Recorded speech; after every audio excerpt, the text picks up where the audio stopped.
followed by Ibrahim Ismail Bam, who will read the entire statement from the delegation. And then the president will then present a statement on behalf of the African National Congress. And that will be the end of our briefing. We may take one or two questions, depending how it goes. So for now, let me allow Mulana Abdul Khalik Ali to make his remarks. Thank you. On behalf of the United Ulama Council of South Africa, representing its 9-member affiliate,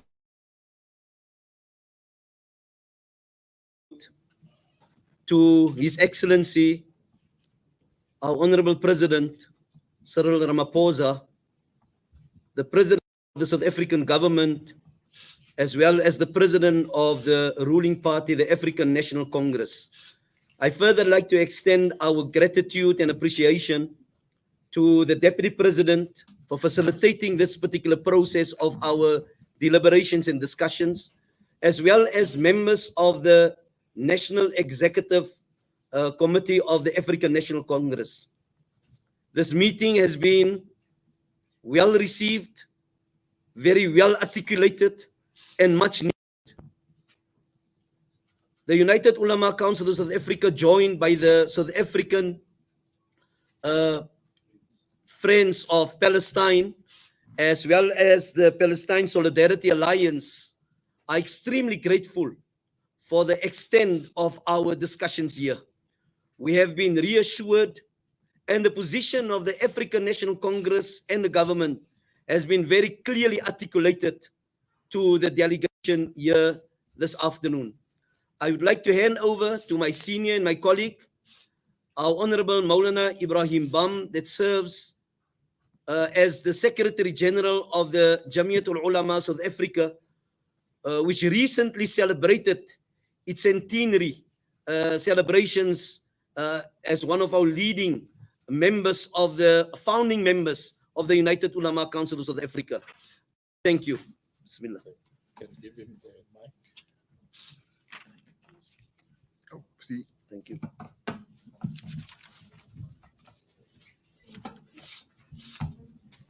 The Honorable President, Deputy President, Secretary General of the ANC, other members of the NEC, comrades, respected colleagues, we have issued a press statement which we have distributed amongst members of the press. If anyone needs a copy of that statement, it can be forwarded to all members of the press. However, I would just briefly reiterate some of the points that have been made in our press statement. Firstly, we would like to thank the ANC, the government, for the opportunity to address this important issue, especially at a time when the Zionist genocidal massacres have now claimed the lives of well over 20,000 Palestinians, and Gaza has been reduced to a wasteland where over 70% of homes have been demolished under heavy, unrelenting, and indiscriminate bombardment without any due recognition of civilians. Meanwhile, in the occupied West Bank, barely overshadowed by dreadful scenes from Gaza, mass incarceration and extrajudicial killings of Palestinians and humiliating, brutal, and daily military raids into homes continue. In this particular regard, we would like to place on record our gratitude to the ANC and the government for highlighting the violation of the rights of the Palestinians and for correctly dubbing what is happening there as a genocide. South Africa has been resolute in various international forums in calling and dubbing this as genocide and calling upon the international community and making its voices heard with regard to the genocide that is carrying on. Because of the moral obligation of South Africa, because South Africa has experienced something very similar what Israel is doing to the Palestinians. The apartheid Israel that is doing, and the apartheid in Israel is similar and akin to what happened in South Africa. Because of this, they have taken a rightful stance in this regard. We have called upon the South African government, together with a stance, in highlighting and continuing to highlight of the genocide and to highlight the determination, freedom of Palestine in various world forums, the United Nations, SADC, in African Union. We have also called upon the South African government on few important issues. And one of the issues that we have highlighted is that we have to prioritize the investigation and prosecution of South Africans who are in violation of the Foreign Military Assistance Act 15 of 1998, which does not allow South African citizens to participate in military conflicts in other parts of the world. We have brought to the attention of the South African government of South African citizens who are participating in the Israeli Defense Force and perpetuating the oppression and the killing of Palestinians. We have also called upon the South African government to lead the international community in punitive sanctions in BDS against the apartheid Israeli regime. And this is also based on the fact that BDS played a very important role in isolating apartheid South Africa. And in a similar manner, just as apartheid South Africa was comprehensively isolated, we have called upon South Africa to lead the call to the international community to do the same. We have also called upon the South African government that South African entities, individuals, and companies that support terrorism and the building of settlements must also be addressed.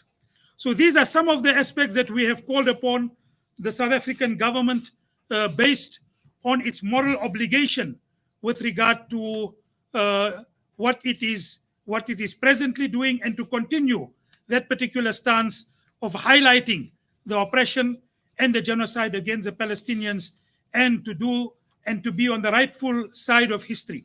We have also taken into account the government's and the president's meeting with the South African Jewish Board of Deputies. And of course, it is something that perhaps as a government, it is required to meet with all its citizens. However, we condemn that any attempt to distort the South African government's view on Palestine by the South African Jewish Board of Deputies. We are very clear with regard to this particular matter that criticism of the apartheid regime and criticism of the Zionist political ideology, which regards Palestinians as subhumans, and there are enough instances of ministers calling upon and making mention in public statements of Palestinians as subhumans and referring to them as animals. We make it very clear that in our situation, that criticism of Israel is not in any way anti-Semitic, and we make this distinction. And therefore, we just make these few points, which of course the press statement has highlighted many other important points. For fear of becoming very lengthy, I will just conclude my statements at this particular level. And of course, if there is any other questions, we will take it upon. We will take those questions. Another important point that we have highlighted to the government and to the ANC, it is something that has also been done previously, and that is we cannot dictate to the oppressed people that who represents them and on what basis they will do the resistance. We know that resistance to occupation and oppression is a legitimate right, which is even recognized by the United Nations. Now, who the Palestinians choose to be, the people who will lead the resistance, is something that we will not be determining. It is something that the Palestinians will be determining. So I will conclude with these few words, and we will perhaps take the press statement further, the press conference further. Thank you. Thank you very much. I think let's now give the opportunity to the president. So just you can shift your mics now. Closer. Closer. Closer. closer forward for the mic.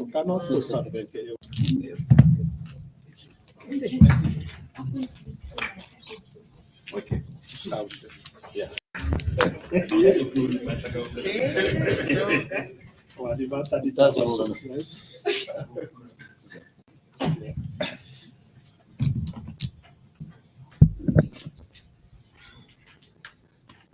Okay, we now have all the mics and will allow the president the opportunity to brief us.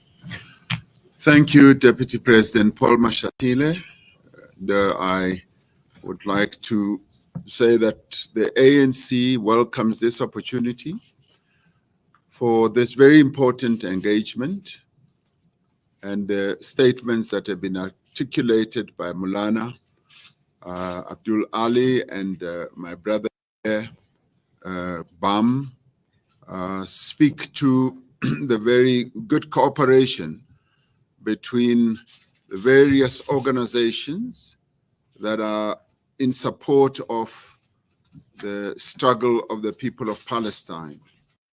And the ANC welcomes this because the African National Congress would like to make it very clear about our unequivocal support for the struggle of the people of Palestine, for their freedom and self-determination.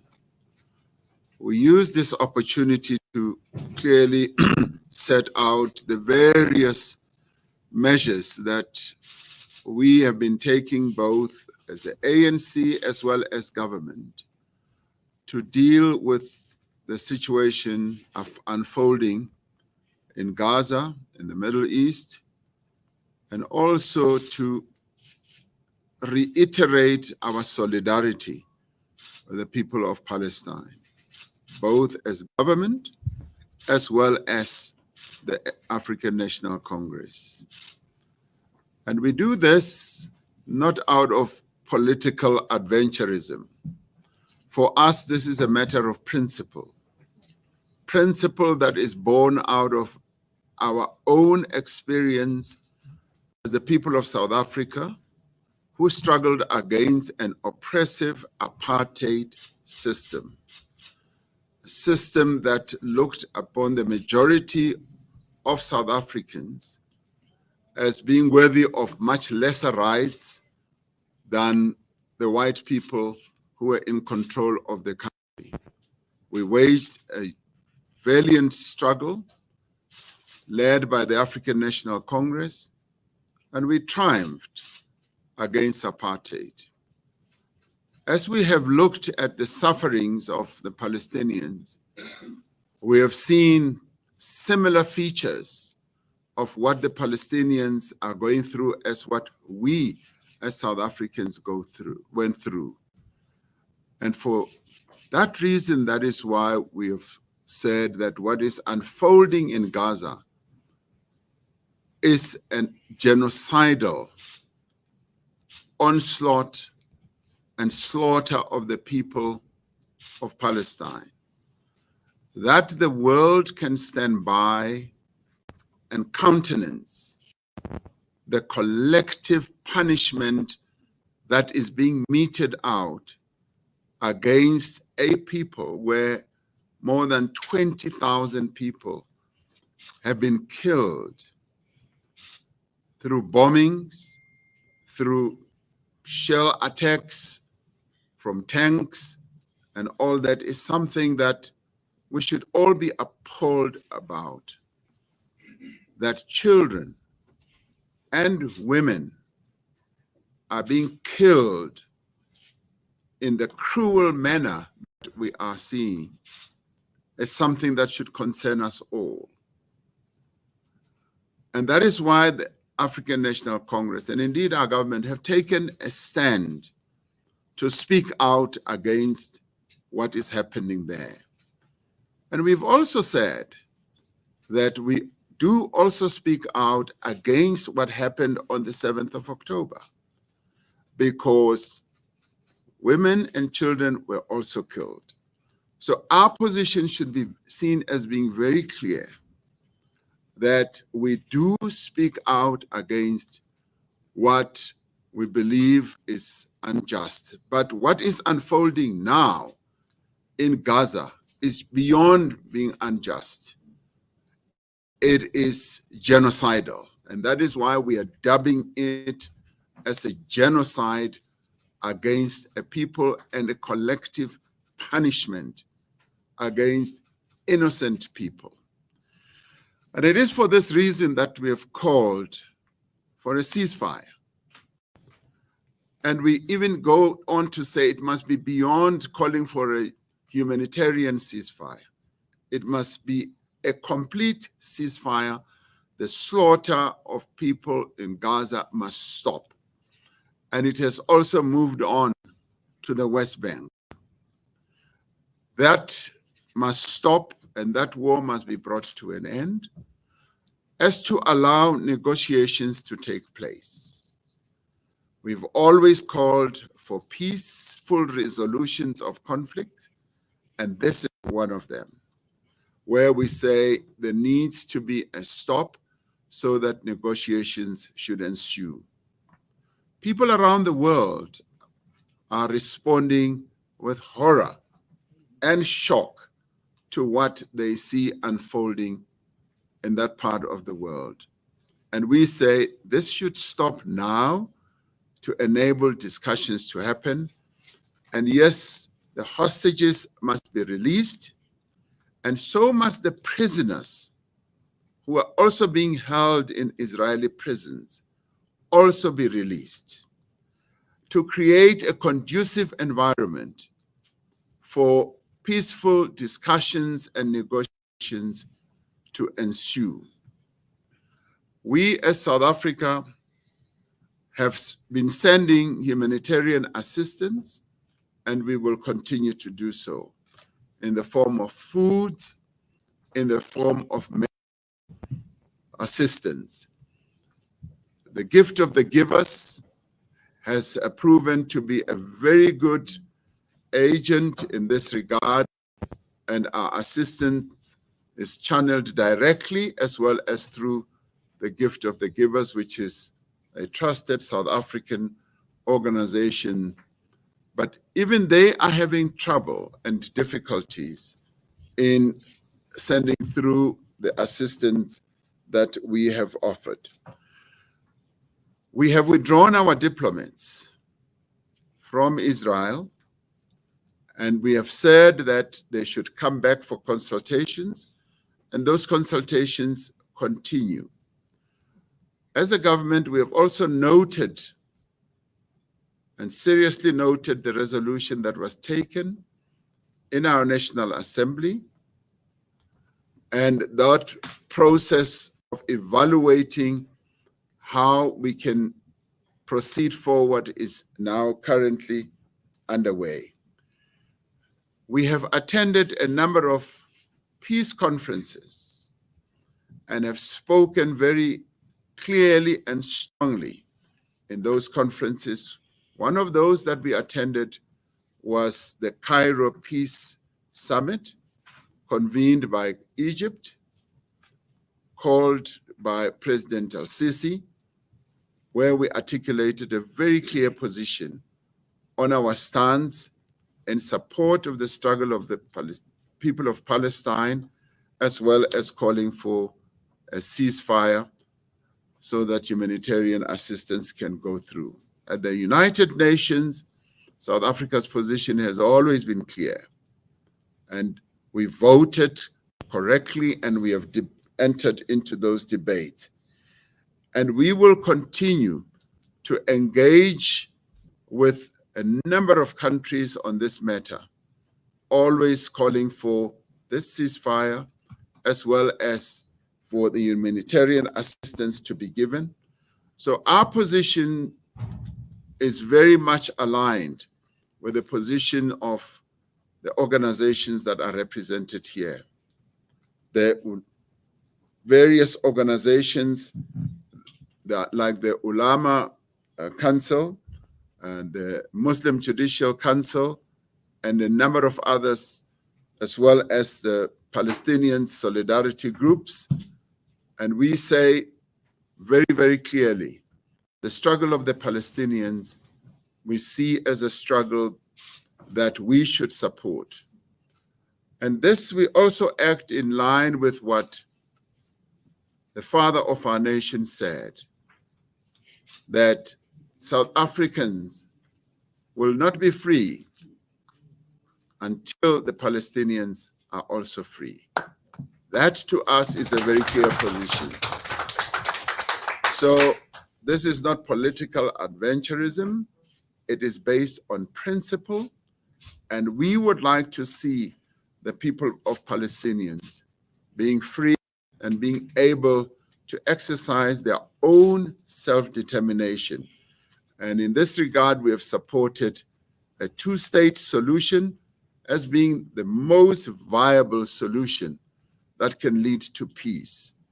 And we call on peace-loving people around the world to support the cause of the Palestinians. They've been yearning for peace for well over 75 years. And we believe that ending this crisis now should be what we focus on in order to usher in a new era, an era of peace and an era of two states living side by side on a peaceful basis. So we really thank the leaders of these various organizations assembled here so that, one, the ANC can clarify its position, as well as speaking for government, but also that we want to continue working together so that we support the people of Palestine. So thank you very much. Thank you very much. We will take 5 questions. Sophie, Yeah. Mr. President, before I want to note everybody. داوود علي And you just your name. داوود علي العربي تي في. Alala TV, you'll be number 2. You are? Lunga will be number 3. Citizen. ENCA, you'll be number 4. Yeah, wait. Yeah, now I'm coming this side. What TV? Faraz, you'll be number 5. Okay, I can take one more. Yes, sir. Where are you? Salam Media. Philia will be number 6. Okay, let's go in that order. Sophie first. Mr. President, you spoke about the two-state solution, but weekend, the Prime Minister of Israel, Benjamin Netanyahu, made a very strong statement indicating that he has been working very hard to stop this notion of two-state solution and also its implementation. With the leader of a party or a country that is supposed to agree to this, making such utterances, is there a prospect for Palestinians to finally free? And the last question, the DRC is going to the elections. I'm sorry to steal this, but we can't forget what's happening on the continent. Your message to the Congolese. Okay, number 2. It was the first question is mine. Repeat it. Mr. President, you speak about the two-state solution, but all Israeli officials in all ranks, they are speak about it's not working now. Okay. That was your question, number 3. Number 3. Lunga. Oh, yes, sorry. Is that Lunga, number 3? Yes. Yes. Mr. President, basically what I wanted to find out is what is it that are you going to do about the utterances by former President Zuma? Is the ANC planning to maybe spend it? Is there going to be any disciplinary hearing that you guys are going to? It's okay. Yeah. Show me out.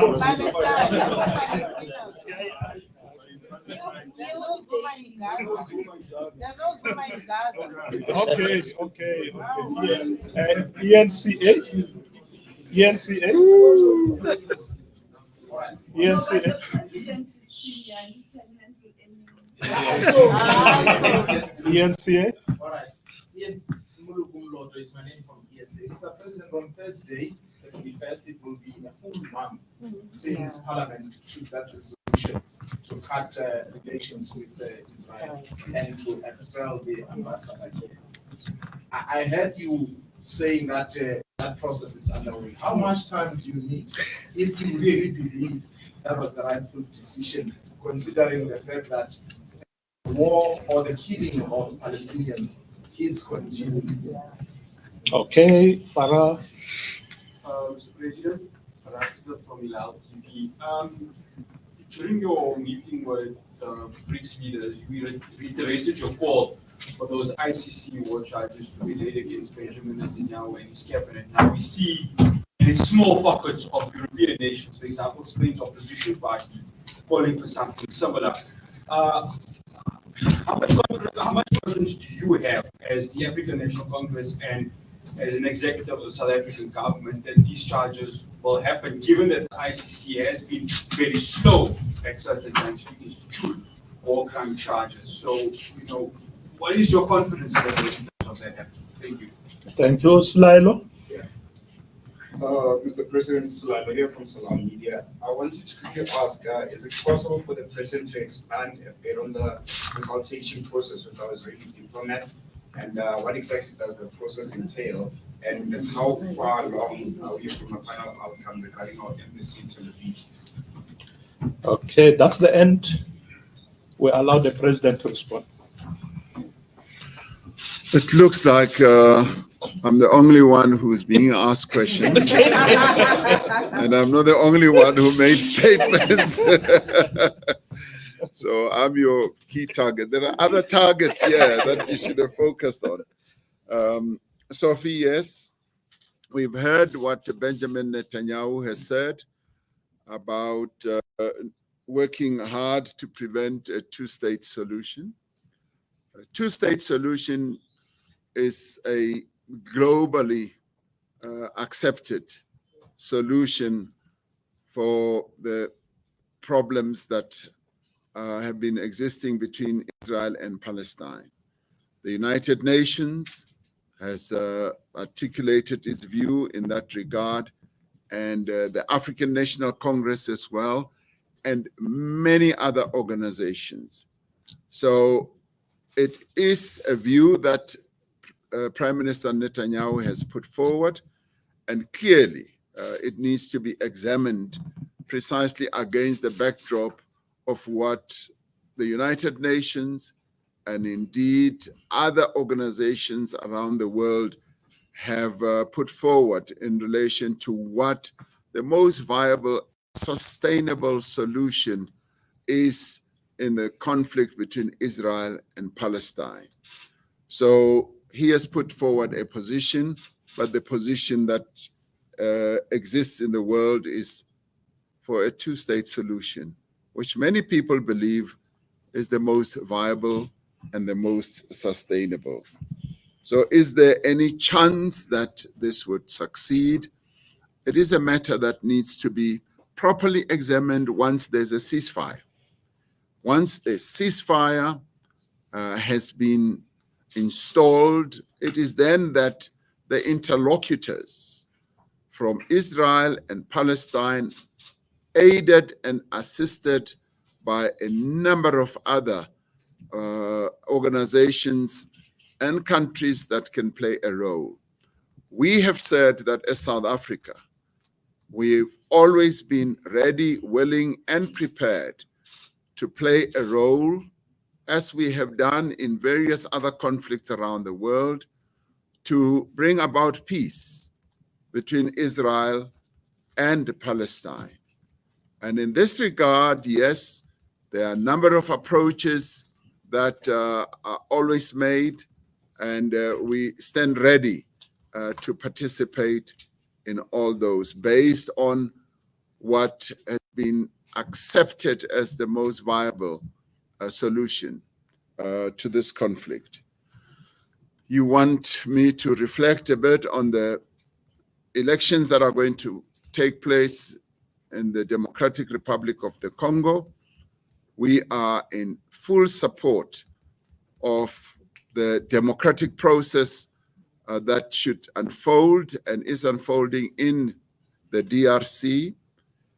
And we will be sending an observer mission to also go and observe those elections, the conduct of those elections. And we wish the people of the Democratic Republic of the Congo a great deal of luck and success for their holding of these elections. It is important that they should consolidate the democracy that they have established themselves, and we would call on all to respect the will of the people of the DRC that should be expressed through these elections without any form of outside interventions.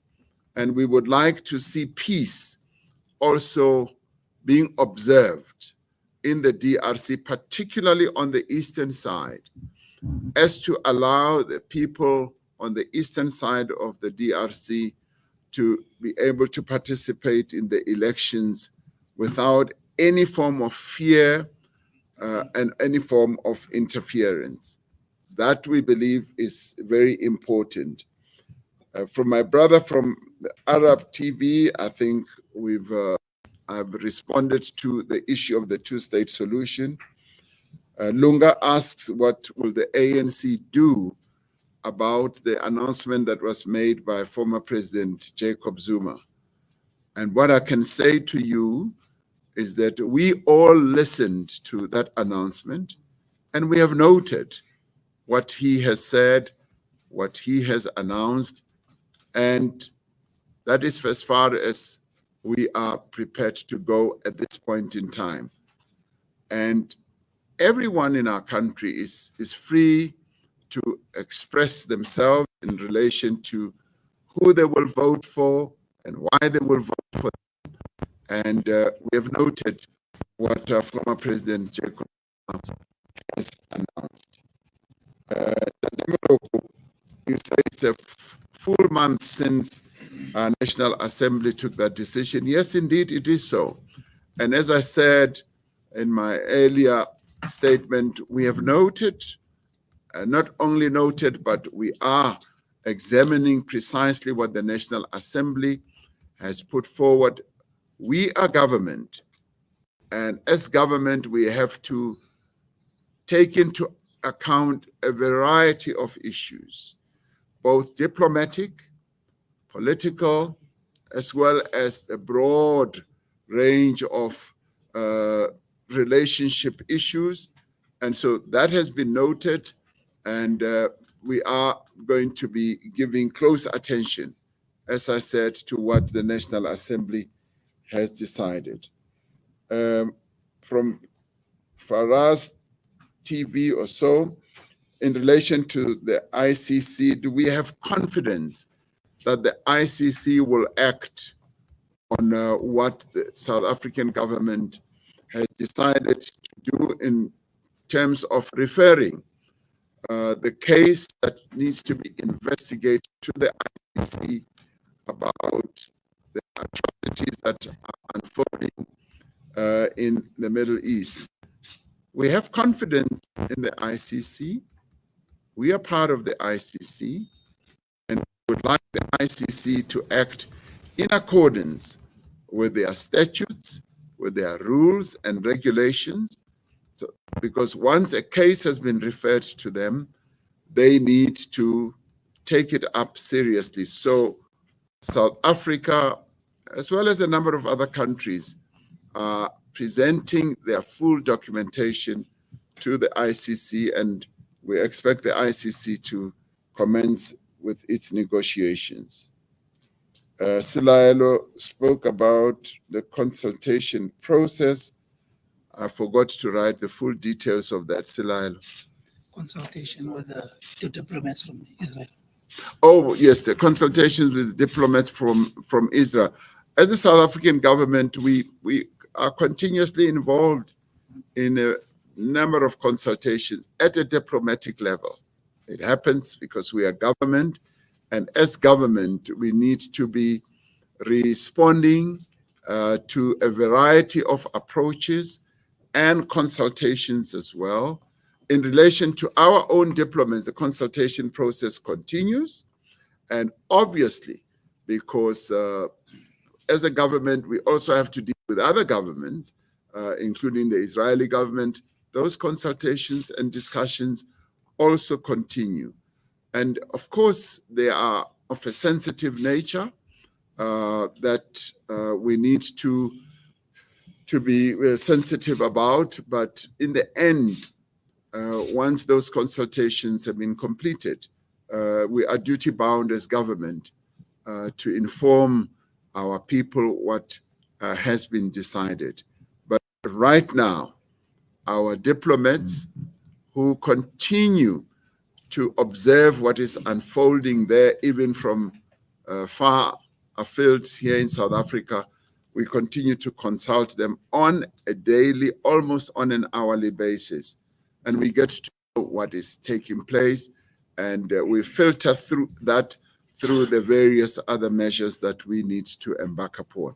So that consultation continues. Thank you very much. Thank you. Thank you very much, ladies and gentlemen. Anybody who needs further information can contact the Office of the Secretary General. The briefing is ended. Thank you. Long live. Merry Christmas. You can give him the Excuse me, we